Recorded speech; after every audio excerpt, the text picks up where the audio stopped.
Halo, selamat datang di channel Yuanda Arfi.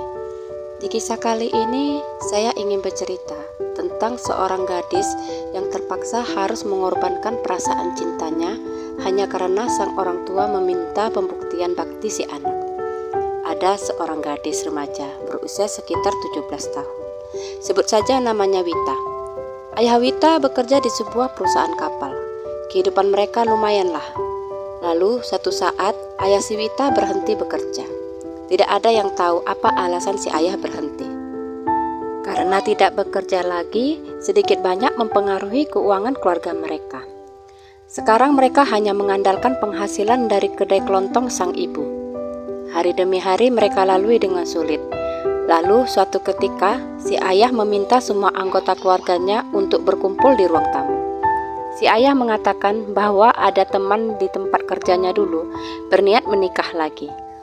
Si teman ini sekarang memiliki posisi bagus di perusahaan kapal tersebut. Rupanya si teman ingin meminang salah satu anak gadisnya.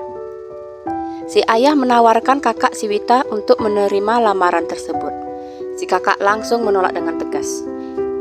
Dia menolak karena di saat itu dia sedang punya pacar dan mereka ada niat mau nikah 2 tahun lagi. Mau tak mau, lamaran tersebut dialihkan ke Wita. Sebenarnya Wita punya pacar, tapi ia nggak berani bilang ke orang tuanya. Ceritanya pacaran diam-diam lah si Wita ini. Yang tahu cuma kakaknya saja. Ditawarin kayak gitu, si Wita cuma diam.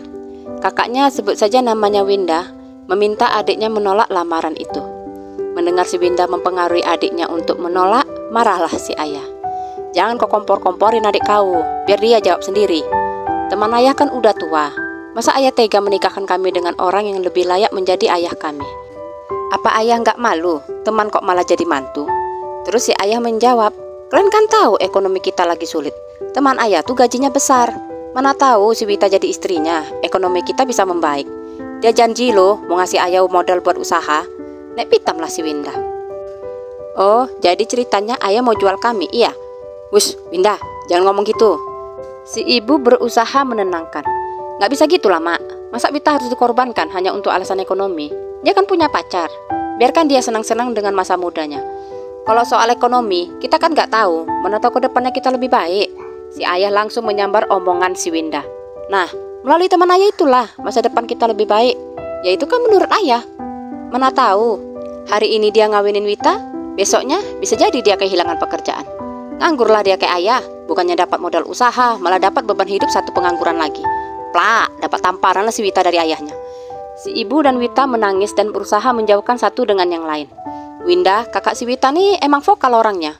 Siapapun itu, tua muda, kalau ia nggak srek, ya dia akan nggak segan-segan gitu loh mengeluarkan opininya. Anak kurang ngajar, jadi kau mau bilang ayah ini beban hidup kalian, iya?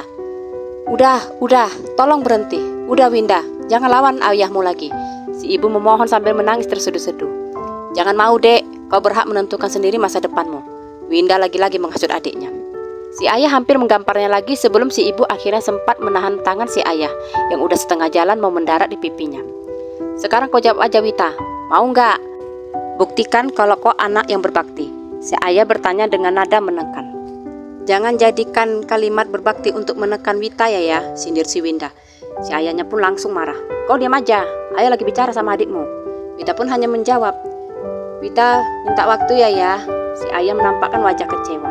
Tapi si ibu memberi kode anggukan pada si ayah untuk menuruti maunya Wita. Biarlah si Wita berpikir dulu. Mungkin itu maksud ibunya ya kan. Nah, karena bingung, si Wita akhirnya curhat ke salah satu temannya, yaitu si narasumber kita sendiri. Dia meminta saran si narasumber kita, sebut saja namanya Mimin. Nah, si Mimin nggak memaksa untuk menolak ataupun menerima. Si Mimin cuma memberi sedikit gambaran tentang pernikahan yang mungkin dijalani si Wita, seandainya Wita jadi menikahi duda tua. Gambaran pertama adalah apakah Wita siap mental melepas keperawanan dengan orang yang lebih cocok jadi ayahnya. Gambaran kedua, si Wita siap mental nggak dianggap menikah hanya demi mengejar harta. Karena kan orang-orang tidak mau tahu Wita menikah karena alasan apa. Orang-orang kebanyakan taunya menganggap kalau ada gadis muda menikah dengan duda kaya, pasti karena alasan money and money. Dan gambaran ketiga adalah apakah Wita bakalan sanggup menjalani pernikahan tanpa rasa cinta? Kata orang-orang tua dulu, soal cinta bisa datang belakangan. Kalau si rasa cinta itu datang ya nggak masalah. Tapi kalau nggak datang-datang gimana coba? Wita sanggup nggak? Kalau sanggup ya monggo silahkan gitu. Ya begitulah penjabaran si Mimin. Terus Wita bilang begini, kata ayah aku harus berbakti untuk membantu ekonomi keluarga. Si Mimin pun menjawab, bisa aja kok berbakti dengan cara lain.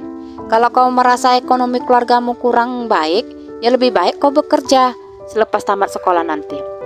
Begitu gajian berikan ke keluargamu. Tapi harus sisipkan juga lah untuk tabunganmu. Ya untuk jaga-jaga mana tahu ada pengeluaran mendadak. Si Wita hanya diam mendengar penjabaran Mimin. Dan sampai sekarang si Mimin gak tahu apakah Wita menerima atau menolak lamaran itu. Karena mereka sudah hilang kontak sejak tamat SMA. Dari kisah si Wita kita bisa melihat tidak semua orang tua memikirkan kebahagiaan anaknya. Terkadang karena ekonomi yang terlalu sulit menyebabkan mereka gelap mata, sehingga menghalalkan cara-cara yang akhirnya harus mengorbankan anak dengan dalih kata berbakti.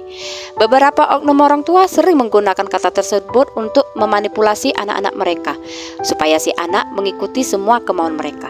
Sekian kisah saya kali ini, sampai jumpa di kisah saya selanjutnya. Terima kasih.